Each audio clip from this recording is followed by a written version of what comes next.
Hello friends, কেমন আছো সবাই? আচ্ছা, তোমরা যারা ব্রকলি খেতে পছন্দ করো না তাদেরকে একটা নতুন রেসিপি দেখাই। যারা ডায়েট করছো বা এমনি সবাই খেতে পারো, কিন্তু যারা ডায়েট করছো তাদের জন্য খুব ভালো রেসিপি। একটা ব্রকলির স্যুপ, সেটা তোমাদের সাথে শেয়ার করব। আর শীতকালে এই রেসিপিটা আশা করি সবার ভালো লাগবে। তো চলো রেসিপিটা দেখে নেওয়া যাক।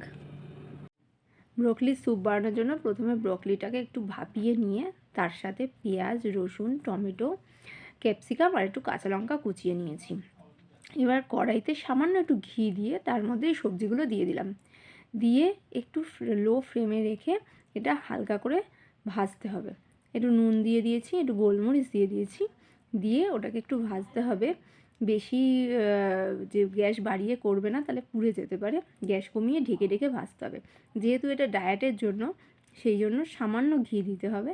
দিয়ে ওটাকে ভেজে মোটামুটি ফ্রাই হয়ে গেলে তার মধ্যে অল্প করে একটু জল দিয়ে নিলাম। নিয়ে এবার এটাকে ঢেকে ঢেকে সেদ্ধ করতে হবে গ্যাস কমিয়ে। এবার আমি একটা বাটিতে একটু জোয়ারের আটা নিয়েছি। তোমরা এখানে ময়দা বা কর্নফ্লাওয়ারও নিতে পারো। যেহেতু এটা আমি ডায়েটের জন্য বানাচ্ছি, তাই আমি একটু জোয়ারের আটা নিলাম। নিয়ে এটার একটা মিহি পেস্ট এরকম দেখো ব্যাটারটা বানাতে হবে, যাতে কোনো লাম্পস না থাকে।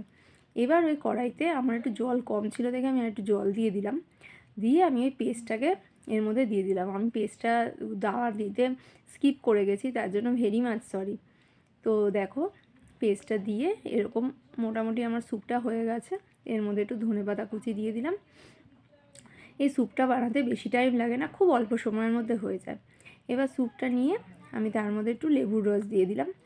দিয়ে এবার দেখো, আমি এটা টেস্ট করে তোমাদের বলবো। তো আমার তো স্যুপটা বেশ ভালোই লেগেছে।